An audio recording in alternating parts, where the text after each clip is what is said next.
and gentlemen, this is your freaky host of the Friday Night SmackDown Throwdown, Nat Lowdown. Virgil's been slacking on the graphic department. Yeah, I am your host, Freaky One Fritos, and of course, I'm with the one and only, the Smack Daddy, the Professor of Love himself, Big Daddy.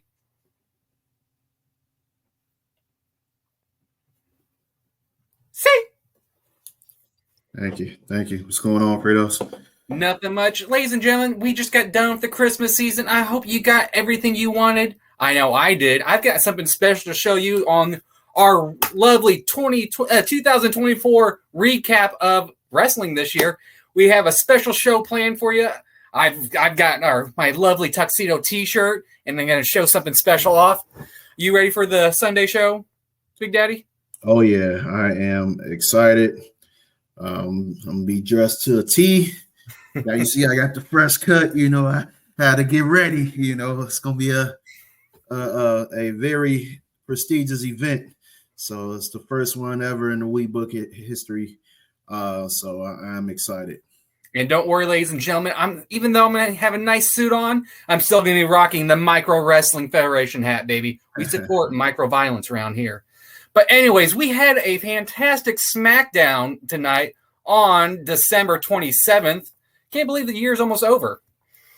Started the show off with a promo package from Nick Aldis, basically telling Kevin Owens he's got to return the Winged WWE Championship back, or he will be fired and no longer be able to wrestle from WWE, which is extremely interesting.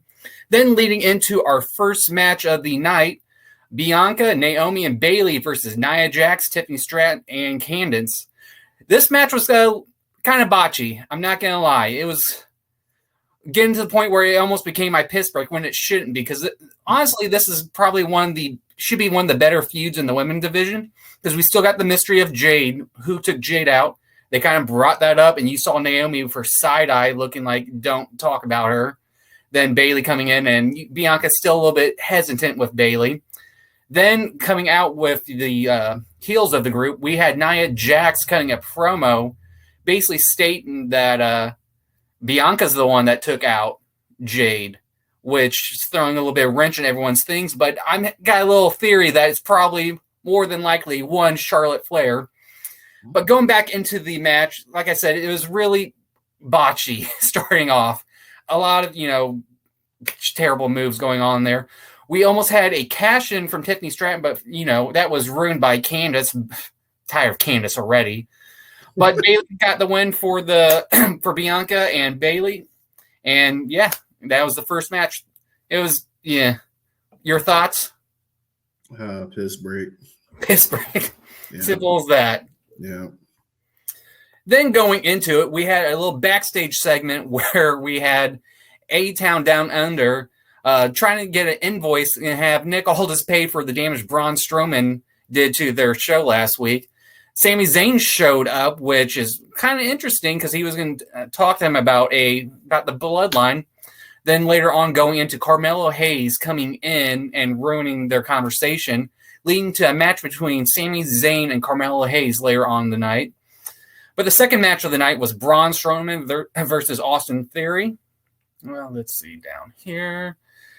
Just your typical big man versus, high flyer. Strowman coming out with the win at the very end. I thought it was a decent match. They're just slowly building up Braun for something bigger. I don't know what it is going to be yet, but I'm just glad to see Braun back on television, especially on SmackDown. I feel like he's a better fit on the SmackDown brand. Yeah, same here. I'm glad that they're on one side. I'm glad that they're still keeping Theory and Waller, active and involved in something. And so they provide that, little dose of comedy, entertainment, different points throughout the night for SmackDown. You kind of need that. Raw has their own thing with a few guys, mainly R-Truth. So SmackDown kind of has that whole little comedy bit thing with Waller and the Theory. And so I'm glad that they're keeping them involved in that regard. And Braun, it looks like they are really preparing him for something. I'm not sure. I mean, we got the Rumble coming up, so he could, be a focal point, and later on in that particular match. Only time will tell. We'll see what happens at the Rumble, but I think, I think he's destined for some big things going into 2025. So we can just only wait and see, what happens with that. Mm-hmm. Then we had a promo package going on with Piper Niven and your new United States Women Champion, Chelsea Green, which was interrupted by Mia Yim. I'm going to say her. I'm going to say her government name because I do apologize. I butcher your wrestling name. Please forgive me here. All right. It's Meechin. Meechin.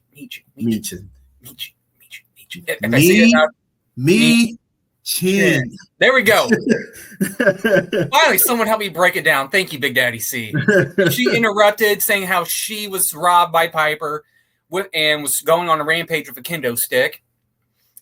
And then we had a backstage part where Pretty Deadly basically caused a fight between Street Profits and I can't even say their name. I'm going to say Santos Escobar's group. And Legato del Fantasma. Fantasma. Yep. I nailed that one. I can't nail Meechin as I nailed it right there. But leading to a match with them, let's see.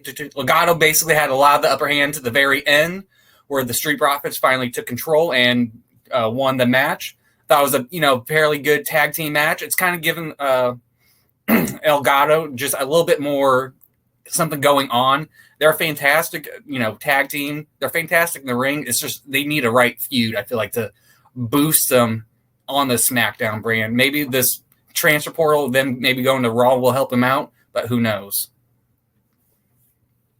Yeah, I thought it was a solid match. You want to keep trying to, build up the tag team division as best as possible.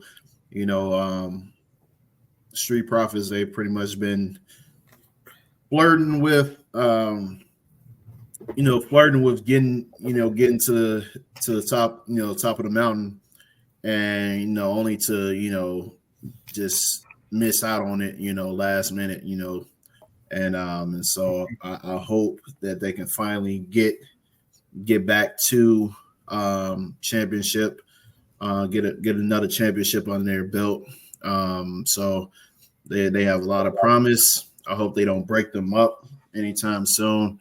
I say keep them together as long as possible, and then when you feel like it's time for one to move on. Mainly I honestly think Montez is going to be the bigger star compared. They also mentioned on there, I think it was Michael Cole saying how Dawkins has improved a lot. So I mean, if not, they're kind of teasing how he could do maybe a mid-card singles run somewhere too. Yeah. If they break up, I do think Dawkins is going to be the one. It usually happens where Dawkins is where the heavyweight of the group tends to turn on the other partners. So I think that's what's going to happen with them if they ever break up down the road. So, but I like the win. I think it's a lot of good momentum carrying on into the new year. So we'll see what happens. I would love to see. I would love to see them go against DIY. For the tag team championship. If not that, triple threat. Let's give it to us. I need the triple threat. Them, Motor City Machine Guns. Well, hang on there, Big Daddy. You're talking to the Booker of the Year. We are right around WrestleMania season, baby. This is how I'm going to do it. We're going to have a fatal four-way ladder match. We need it. Or TLC. Or bring it, TLC. We need it. That's historical known for the tag teams. Might as well do it with all these high flyers. It'd be great. Yep. See? Who will be the 14, though? Who will be the 14? Legato. at that point. Okay. Just might as well just keep all the high flyers going. If not, you could add Pretty Deadly. They haven't done too much lately, but they're more of a comedic role, or A-Town Down Under.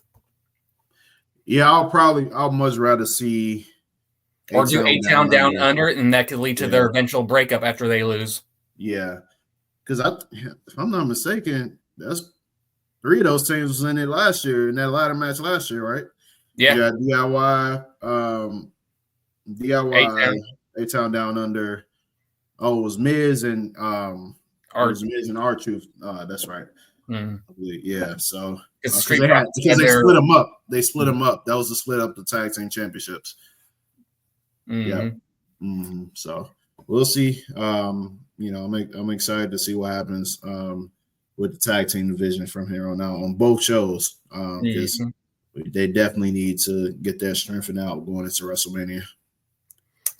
Then that leads to our final match, which kind of threw me off, between Carmelo Hayes and Sami Zayn. As I stated, this match was set up due to Sami Zayn talking to Nick Aldis because he wants to, get a little revenge from the Bloodline for invading Raw this past Monday night. So he wanted some revenge. But due to Carmelo being Carmelo and being young and rough, interrupted the conversation, led to this match. I thought it was a fairly decent match, a lot of high-flying moves going on there. Eventually, Sami was setting for the his kick. I can speak today, Jesus. But eventually, Carmelo rolled out. As he was walking away to backstage, we had Braun Strowman music entering, and Braun Strowman coming out, and because he still got a little beef for last week's match. Eventually chasing Carmelo. And then we just see a camera angle of Sami just looking confused, like what's going on. Then eventually the whole Bloodline coming in and attacking him. Carmelo gets thrown out. You see Strowman looking at Carmelo, then looking at Sami, looking back down. He's saying, screw it. He's going to go out there and help Sami because he still has beef with the Bloodline, from everything during the COVID years. Basically, Braun has the upper advantage, and leading to an interesting shot between maybe a future match between Jacob Fatu and Braun Strowman. I'm telling you, that could be eventual money. I'm looking forward to it. But eventually, the Bloodline takes advantage of him and has upper control until everyone breaks them up from backstage. Then we get Kevin Owens music out of nowhere, interrupting it, and everyone just breaks off, and Kevin's in the ring. We'll lead into that, but what was your thought on the match and that whole segment? The match was pretty nice. My favorite spot from that was the it was a springboard DDT, but that Melo hit on Sami, but Sami was like in a seated position almost. So he Melo springboarded, and then he basically springboarding into DDT position, while Sami was basically either on his knees or something like that. It was a nice little spot. I was like, I ain't never seen nothing like that before. I was saying springboard DDTs, but not like that. So so that was a pretty cool spot. I like that Melo's getting opportunities week in and week out. And so he's showing a lot of promise. And he's with big names with Sami Zayn and Cody, Braun Strowman, and now with the Bloodline. Now he's getting some face and name recognition now too. And he's good on the mic too. That also helps. He's good on the mic, and that is something just as important as your in-ring ability. You want to be able to help sell a feud by being able to cut good promos. And so I think he's definitely holding his own against some of the top guys in the company right now. The future is so bright for him. So I'm excited to see what he does in 2025. And like I said, the match, they've been teasing a lot of these dream matches of Jacob Fatu. The Strowman match, that's going to be interesting to see. Just two big, meaty, powerful men, and especially Fatu being a high flyer, if I speak tonight, Jesus. It's the new laptop, man. It's trying to get used to it. And the microphone. I've had this microphone for almost 3 years. I've wanted to stream for a while, ladies and gentlemen. I got the new laptop, so I got the whole setup. So I'm not used to it. It's throwing me off a bit. But leading into this, we have the Nick Aldis basically telling Kevin to give him back the title or you're fired. Kevin says he'll give him back the title if he gets his rematch with Cody and if Cody comes out here and he'll give it to him. We didn't expect it. Cody shows up. Cody's on fire. Basically, he is pissed. We're getting closer and closer to a heel Cody Rhodes, ladies and gentlemen. I can feel it in my bones. I can feel it in my soul. We need this. But basically saying how he's upset at Kevin for turning. He's upset how he took out his mentor and how he basically wrestles for his family and for the fans. Which eventually Cody lays out a challenge for the title and basically a rematch in a ladders match at Royal Rumble for both titles. Kevin attacks him and basically ending the show. I did not expect this match to be on Royal Rumble. If anything, I thought maybe Netflix, but I mean, Netflix is already stacked, so you might as well get something prepared for the next big show, and that's Royal Rumble, and I'm looking forward to it. That might be close to the match of the night. Yeah, I think so just to clarify, this match is going to be at the Rumble or on Raw? It's going to be Rumble. Rumble. Okay. They announced it for Rumble, which I thought it was going to be for second. There's too many big matches for Monday Night Raw. I don't know, like it's just too much going on. I know. I know they're going back to 3 hours. So like. Oh, and they also announced that starting next week, SmackDown is going to be back to 3 hours too. Yeah. Also. Mm-hmm. Yeah. So I'm like I know, like, and they still got to do commercials. So unless they do a completely commercial free episode, which I don't see. Well, if you watch NFL, they still had some commercials, but a lot of it was Netflix promoting their shows and upcoming movies. Yeah. And speaking of, we'll probably have to touch on that on Sunday in regards to, because that game, apparently there were some streaming issues for that game as well. The games on Netflix from Christmas. So hopefully WWE can have a mistake-free night in terms of streaming. But yeah, we'll talk about it on the Sunday pod. But yeah, I'm excited to see this match at the Royal Rumble.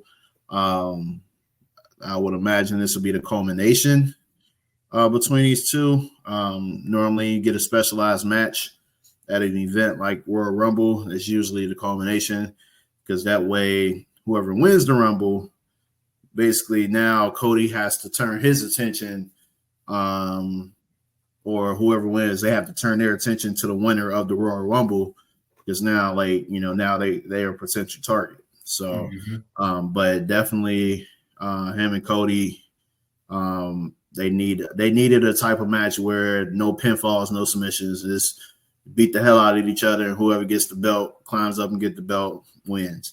So it's been a long time since we had a ladder match for a world championship. So it's refreshing to see a ladder match for a championship. I feel like it's been at least 5 years. Like, I don't know. Like, I feel like it's been a really long time, at least 5 years since we had I think there was one during the COVID year. I can't remember. Yeah. Like I said, it's been a minute. It's all damn near 5 years almost. But yeah, so I'm ready for it, man. They didn't put so much into the Monday Night Raw episode. Shoot, it's like Royal Rumble is in the back burner right now. Like Royal Rumble's taking a back seat. So I wonder. I know it's in February, so I wonder how much they can try to build up, outside of the Cody KO match. How much can they build up going into the Royal Rumble? Well, I'm sure with Netflix, they're going to start building everything up from there, since that's the next big pay-per-view, other than your half-ass pay-per-view, your next Saturday night main event. But other than that, I thought the show was fairly decent. I'll give it a solid B+. What about you, Big Daddy C? I give it a B+ as well. Nothing to write home about, but still a solid show to keep, to be able to talk about, and not feel like, oh, this is complete trash. Like, it's good, like good good ending, to the show. Back in the day, not every episode was, top tier, the early 2000s, the late 90s, but you still had something to talk about the next day, with your friends and our family and all this stuff. So I feel like it's the same situation here. Something to talk. They leave you with something to talk about. So now it's different now. We got podcasts now. So like everybody is having to react to these episodes nowadays. But yeah, I definitely think, Triple H is definitely making wrestling a lot more watchable consistently again. Like he's making wrestling cool again. Let's be honest. He's making wrestling cool again. Like we've come a long way, and I feel like the pandemic definitely helped. Like because at that time AEW was starting to, they came on and like they were pretty much, finding ways to navigate through everything, and WWE was still kind of like struggling with that because they're so used to having fans and packing up big arenas, and they did not adjust as well as AEW did. And so granted, AEW has a owner who owns a stadium, so it's a lot easier. Sure. Meanwhile, WWE had to use the Thunderdome. So but I think now they've definitely, came a long way since. I feel like AEW definitely lit a fire up under WWE, and then obviously with Vince dealing with what he had to deal with, usher in a new ownership of the company, partnerships, all that stuff, new person running, calling all the shots when it comes to booking. It definitely just changed everything for the company, and only way it can go is above now. Like we're seeing collaborations with so many other companies, TNA, New Japan, all those things. Like WWE is willing to partner with these companies, something that Vince was never willing to do. So I'm excited for this upcoming debut for Monday Night Raw. I'm excited for the next shows for each episode, Monday Night Raw, SmackDown, NXT is still doing their thing. And so 2025 is looking to be pretty epic, man. And so I'm ready for it. Same. And well, that has been your Friday Night SmackDown Throwdown. I am your freaky host, Fritos. And of course, the honorable, the lovable, the professor of love, Big Daddy C. And remember, we need your help. We need you like, share, subscribe to the channel. Leave some comments. We are on the road to hit 2,000 subscribers. We are trying to reach that by Royal Rumble, baby. We got big plans for you this 2025. So just remember, keep an eye on us. And remember, keep those book and pencil sharp and keep on booking. Peace. Peace, y'all.